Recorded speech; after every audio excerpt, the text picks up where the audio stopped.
Well, welcome back to the Rice Report, everybody. We are here for our interview series, always bringing on people here with different opinions, different objectives, things that they're working on, just trying to bring as much information out to you guys as humanly possible because this world is crazy. And the things that we're dealing with right now are fantastical in some areas and frustrating in others. And some of the most frustrating things that we deal with are things that rely upon Congress to get done. So today we're joined by Kent Strang, and he is the founder CEO of Prosperity for Americans for Prosperity. My apologies. And they're working on a million different objectives here that I think you're going to love. So please welcome Kent to the Rice Report. How you doing, my friend? I'm doing great, Eric. Thanks so much for having me. Appreciate it. Absolutely. Absolutely. Walk us through this Bernie AOC issue. This is something that to me, it seems like a Saturday Night Live skit, but to many people, it's a serious topic. I don't think it's serious in nature at all. But what do you have going on right now in that area? It is a clown show. So the Bernie and AOC are out and walls on the Fighting Oligarchy tour, but it's really what they're doing is they're trying to fight amnesia because Bernie and AOC and Walls seem to have forgotten that their failed policies that made life unaffordable for Americans were wholesale rejected just in November when they lost every single swing state. And when you look at the polling, Democrats in general are at their lowest polling since they started tracking those polls in the 90s. They're rudderless. They don't have a message, and they're trying to clam onto anything. And so that tour is maybe meets to their base, but it's certainly not talking about the issues that real Americans care about, which is cutting waste in our government, lowering our tax burden, and securing our border. Well, and it's ironic by itself on its face because their end oligarchy fight oligarchy tour. They're not opposed to oligarchs. They're just opposed to these oligarchs, right? That's kind of the fantastical piece of this is that this nation is run by oligarchs. Like it doesn't matter what you believe right now. The biggest donors seem to get the biggest push.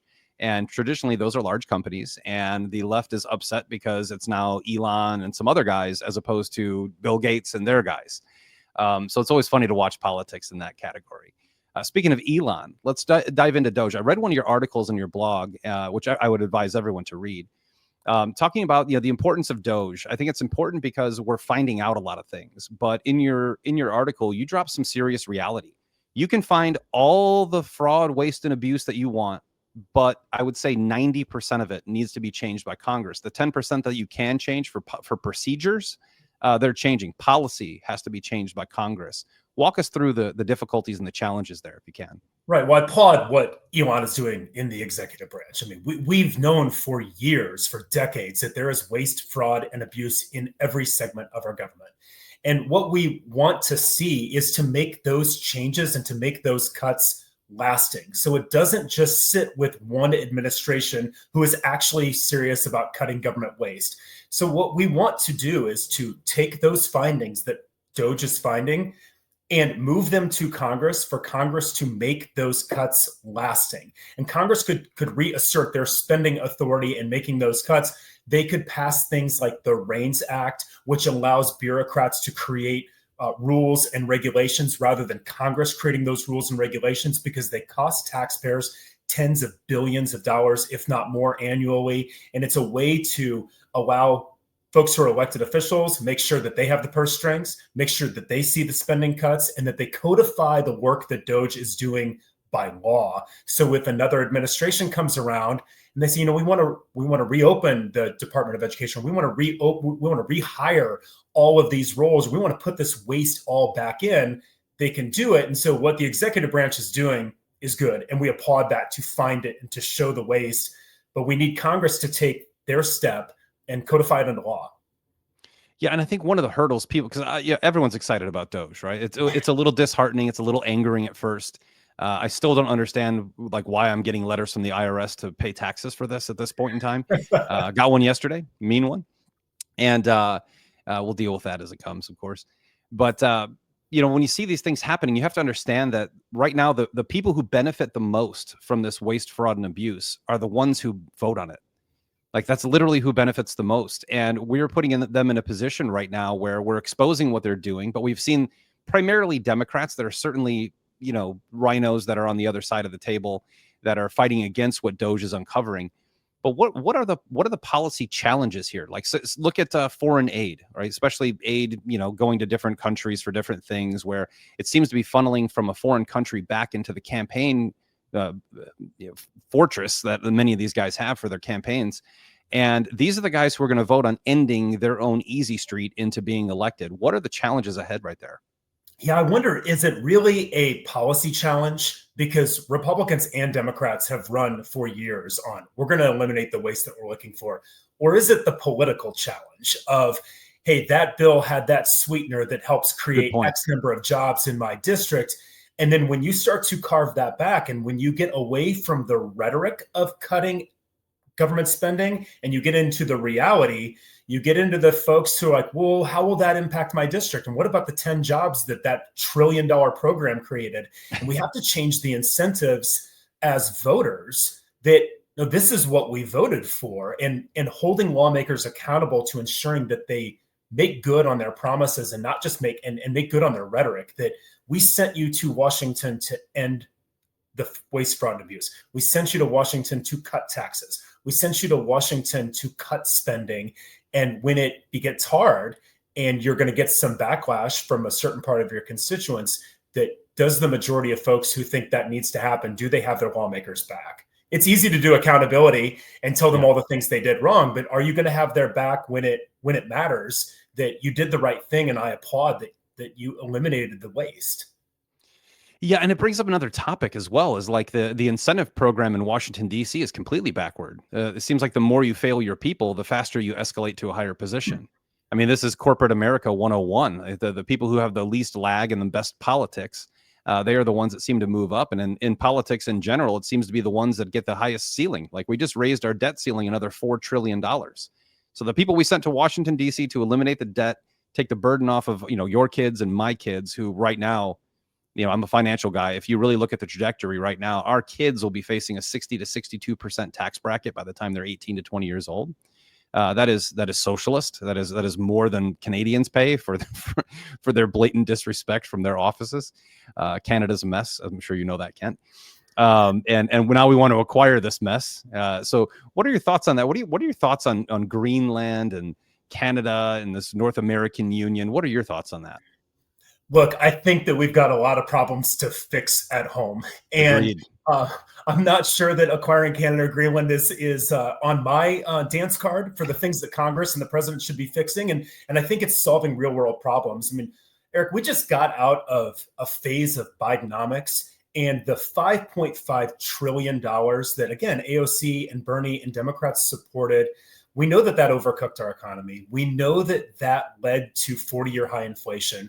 And what it ended up doing for real Americans was increasing how much they had to spend to maintain their life by $11,400 more. And I think as Americans, we need to take a look at our problems here. And again, how do we lower the cost of goods and groceries? How do we open up more energy resources so we have American energy dominance in this country? And I think there are a lot of problems that we can fix here. And then, after we fix those, let's have a conversation about what we do next. But I think we have lots of problems here in America, and I hope that the White House and Congress are really focused on delivering for the American people, because again, they sent them there. They did not send the bankrupt ideas of Bernie and AOC and Tim Walz. They sent people to fix the mess, to secure our borders, to fix our economy, to lower prices. And that's what they were there to do. And that's what I hope that me and you and your listeners drive that towards Congress. And they're doing a good job with that. The border, the crossings are down 95%. That's a reported number, right? So we don't know. The guys at the border that I know say it's significantly down. So I don't know if it's 95, but it's significantly down. Walls being rebuilt. We're importing eggs from South Korea and Turkey right now. So we're getting eggs back in the market to lower the price and increase the supply. Gas prices are dropping everywhere but where I live in Texas, where ironically I'm sitting on an ocean of oil and my gas has not gone down yet. But I survey the country, and they definitely are going down all around the country. I couldn't agree with you more. We have educational issues. We have the Department of Education being potentially eliminated. I find that to be funny that the Democrats support remaining in place. We were number 1 in the world in academics. We're now number 28. If you were number 1 salesman at your job, and then a few years later you're number 28, you generally get fired. And that's just kind of how things work. So I love that we're running more like a business at this point in time, getting efficient. But as you talk about in your article, there are hoops that we have to jump through with Congress that are insurmountable in some ways. The White House is doing a great job. Trump is doing a great job, but we're going to see this battle. And I think that congressmen and senators are really cornered when you have the American people's support for the cuts and you have the White House support, the executive branch for cuts. Now you put the pressure on the middle, and that pressure on the middle with Congress and Senate. The Senate, I think I'm pretty optimistic about the Senate. Our ability to get to 51 votes there. What are you seeing in Congress? I know you guys do a lot of the policy, but Congress by itself is a scattered mess. I mean, it's just too many congressmen. Either there's too many or there's not enough. I have been very impressed with Speaker Johnson's ability to move stuff so far, given where his caucus is and the incredibly small margins. Remember a couple of years ago, anything that was going to pass had to go through a mansion or a cinema just a couple of years ago when the Democrats were in power. And now every single U.S. House member is going to be treated like a mansion or cinema, because with the slim margins, if 2 or 3 of them band together on whether it's a spending cut or whether it's a sweetener that they want in the Tax Cuts and Jobs Act reconciliation package, they can band together and hold out for what they want. And so again, that's a very delicate dance that the House Republicans and their leadership are going to have to do.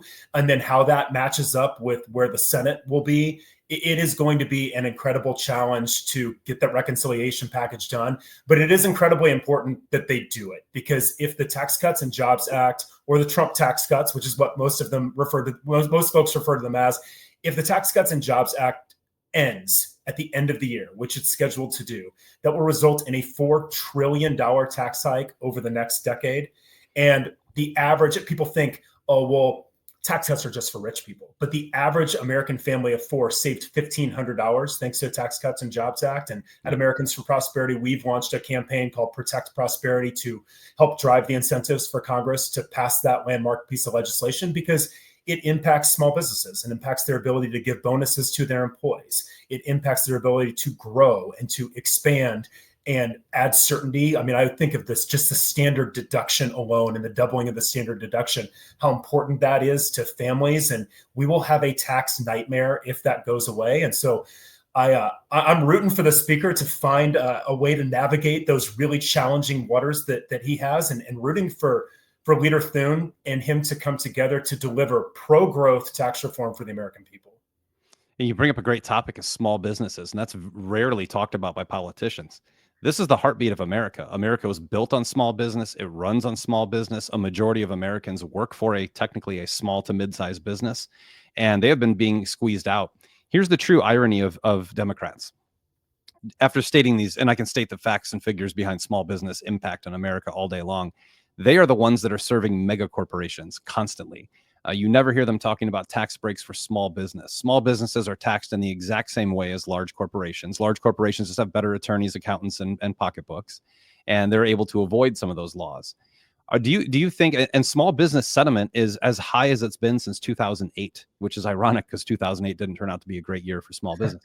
But it is, the sentiment is there. People are excited about this. Our taxes, per constitutional law and IRC codes, are illegal. So we continue to talk about tax cuts. Now we're hearing, Trump talking about external revenue service for tariffs and eliminating the IRS. Being that you're tied into politics, is this a serious topic or one that's just floating around on the internet? Right. I feel like President Trump has done a good job of using tariffs as a bargaining chip. And I don't know exactly how far he will take, even the auto tariffs that just happened the other day. I don't know how far he will take those, but he's done, I think, a good job of navigating the waters of, this is a bargaining chip and I'll loosen them when I feel like I loosen them. But again, I think that we should look at all of our options in terms of lowering the tax burden for the American people. I think that, again, Congress needs to do its part of, if we can eliminate waste, fraud, abuse, if we can make our taxes lower, make our tax brackets easier to deal with, it makes that better. I also think about a lot of the small businesses, just how they do their taxes. So when you get into TurboTax, how you do it, they're normally filing their business taxes as individuals. And so the lowering of those individual rates helps them, because it's often called pass-through income. If my business did this, I'm countering it on my individual taxes and made it easier for them. And so, look, we're at a time when Americans are centered around the size and scope of government. And I think that all levels of government, whether it's the White House, Congress, and even at home in our states and at our communities, I think there's a movement towards, let's look at all these taxes. Let's look at how it impacts real people. Everywhere you go, you're paying a tax on something. And I think we ought to have a real conversation in America about our overall tax burden, and start to think about ways that we can be more efficient and deliver essential services for people who need it. But at the same time, make sure that we're more efficient on all levels of government. Yeah, I always try to lean biblically on things if I can. It's kind of a big change in my life years ago. And if you look back in Genesis, the Pharaoh taxed their slaves 20%. 20%. I'm in a much higher tax bracket than 20%, and I'm technically not a slave, but technically I am. So I'd love to see groups like yours. If we want Americans for prosperity, prosperity comes by being unburdened by excessive payments and theft that comes from the American people and goes directly into the pockets of bureaucrats and foreign nationals. And I think that if we can get to a point where that's a real conversation, the Trump tax cuts were amazing. They were some of the best tax cuts that Americans have seen, but we're almost like desensitized. We're almost we're completely brainwashed to believe that the government deserves 30% of our money. What's your take on that? I always like getting people's take on taxes. Some people are scared to say it. I get it. I think our federal tax rate should be 0. We already pay state taxes. I don't in Texas. That's why I live here. And it was just a way of reducing burden and getting to freedom for me. What are your thoughts on that? I mean, that's what I want people. I want people in. We can talk about, boys and girls sports and using bathrooms. It should never happen. It's a ridiculous discussion to have. But the real topics here are tariff foreign nations and end taxation on Americans. Like that, for me, seems to be the campaign that would win and the least likely to succeed. What are your thoughts? Eric, I live in Illinois, and so I am burdened by taxes beyond belief. I think Illinois has one of the highest combined tax rates in America. My property taxes are out of control. Insane. The sales tax is nearly 10%. Every single thing you do is taxed. If it moves, you tax it. Then when we look at the federal level, to your point, like we're taxed at the federal level. I look at my localities and my schools, and no year do I ever look at my property tax assessment and it ever went down. Now, some of that, like, hey, I'm happy that my home is increasing in value, and allegedly that's great. But at the same time, like, the rate always goes up. And here in Illinois, we have more units of government than any other state in the nation. And so once you find a unit of government, they're going to find a way to tax you. And so, look, I'm an above and all of the above on this of we have to look at taxes, not just from the federal level, which is important, but at the state level. We see a lot of states like yours that are zeroing out their income tax. I live in Illinois, I live just across the river from Missouri. And right now there's a movement in Missouri to zero out their state income tax. Yes. There are states that are working on big time property tax reforms. And so again, hopefully Americans are fed up enough. I mean, this country is founded on rebelling against taxation. And I'm not saying we go to the streets, but what I am saying is we need to have serious conversations about how many levels of government tax us, what services they provide that are 100% necessary, and what services do we no longer need and that the private sector can use. And that we have some vote in there, some power in there, right? Like right now we don't. We have a system that, we're electing someone who gives us promises. And there was a website that got taken off the internet in like 2020 or 2019, but somebody was actually tracking campaign promise to actual success ratio. And it was like 4% or something ridiculous for Congress. And I think we need to get past that and get to a point where we can use technology to let people, like, I wouldn't mind paying a flat tax. I'm very against taxes, but if I could pay a flat tax and then, like I could with a corporate donation, allocate and say, okay, I want to fund that program and that program and that program. That would be great. I don't know if that's actually a reality. It's just a fantasy I have in my head. It would be remarkable for Congress to even have that conversation. I mean, right now, I don't think there are any incentives for them to even have a conversation about how we change this and do we change the way that we tax our structure. And I think that there's, if we want to change that, we're going to have to create incentives for Congress to actually look at this. And again, I think that goes back to what we're talking about with Doge, of like, we're finally having this conversation. So many politicians have run on limiting the size and scope of government. How many are actually going to do it?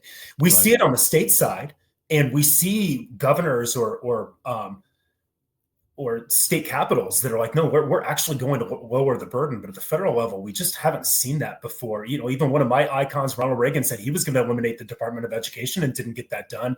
He did lower taxes, but we continue to go up. We haven't seen somebody who is actually dedicated to doing it, and it's a breath of fresh air to see that. Yeah, absolutely. 100%. I think that the country took a huge breath in January, just especially watching the first 4 days of the Trump administration, the whirlwind that came about. And that was fantastic. But, then we have things like today where he endorses Lindsey Graham. And whatever opinion you have of Lindsey Graham is yours. My opinion of him is he's terrible and should never be endorsed by a president. He should be gone from office. But that's my opinion. So if you're a Lindsey Graham fan, God bless you. I wish you all the best. He hasn't done anything for this country except start wars and make a lot of money doing it. That's another incentive we have to get rid of, is the military-industrial complex kickbacks to these people. It's a big problem. Walk us through Americans for Prosperity. How did it start? Like, what were you doing before this? Or what do you do full time? Like, give us a little bit about you, Kent. So this is what I do full time. So I grew up in a house where my dad was involved in politics and school boards and county boards and things of that nature. It was just the thing that I enjoyed doing. And so I when I was young, I wanted to be the president of the United States, probably like every little kid in the middle of nowhere, Illinois, in a cornfield. And so I wanted, I grew up on Rush Limbaugh and I grew up on talk radio. And, I wanted to go pursue that dream in Washington, D.C. But what I do at Americans for Prosperity, we're an organization that is dedicated to advancing the principles of limited government and more freedom and allowing people to pursue their own version of the American dream. And so what I do on a daily basis is work across lots of incredible people. We have permanent full-time staff in 35 states, and then we're active in all 50 states to do exactly what we've been talking about, to fight for economic freedom, to fight for prosperity, to fight for school choice, and a pretty large issue set. And my team and I work on our federal strategies of how are we going to pass this bill? How are we going to stop that bill? How are we going to make these issue sets across the economy, healthcare, immigration, and constitutional limited government? How are we going to make that better for American people so they have more freedom, more opportunity, and go live that American dream? And then it's there for our kids and their kids to come. And you guys have a huge initiative going right now, $20 million. So how are you fundraising? How can people find you? How can they help? Like, how can we get involved with Americans for Prosperity? I don't think anyone would disagree with the name of your organization. Right? We all you might be surprised that, again, we started talking about Bernie and AOC. They aren't exactly for Americans for Prosperity. They're Americans for Socialism, right? But you can find us at a lot of different channels. You can find us on all the social media platforms. You can find us at americansforprosperity.org. If you want to learn more about what we're doing on the Tax Cuts and Jobs Act to protect prosperity, check us out at protectprosperity.com and find us online. We have field offices all across the country. And so if you want to get involved and you're maybe watching from the sidelines and thinking, I could be in that game, I could make a difference, we're a great place to start. Find one of our amazing, talented folks that are out in the States, connect with them. We knock on millions of doors to advance policies. We make phone calls. We go to capitals and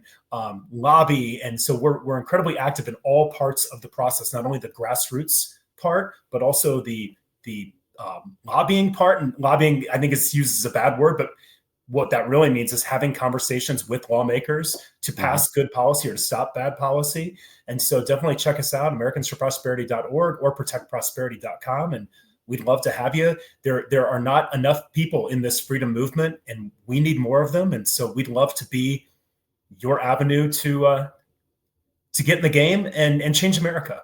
Well, I think that's great, because part of the problem in this country is there's so many people who know what the problems are, but don't know how to get involved with the solution. So I would say absolutely look into it in your local area. If there's someone there, go talk to them.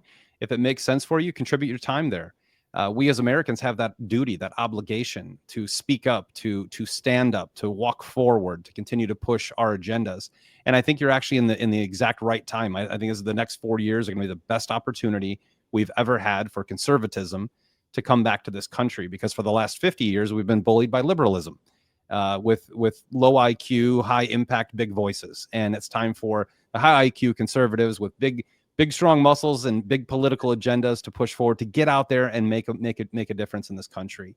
So Kent, It's been an absolute pleasure. I'd love to have you back on and see how policy updates are going, to keep us updated on your campaigns and keep us updated on the organization as a whole. And I'd highly advise you, just not financial advice here, Kent, but if Illinois doesn't change their tune, it's only 20 minutes away. You'll be closer to Busch Stadium. You can watch more Cardinals games, and you can live tax-free in Missouri. So happy opening day. It looks better and better every day to go do that. I was in California for years, Chicago for years, and then California for years. And Texas is a bastion. The only thing that here is our property tax, but we're working on that. And as you said, it never goes down. So Kent Strang, Americans for Prosperity, such a great conversation. Love to have you back on in a couple months, catch up with you, my friend. Best of luck to you, and God bless you and your organization. And I hope you guys just go out there and make a huge difference. And you, Eric, thank you so much for having me. Take care. You got it.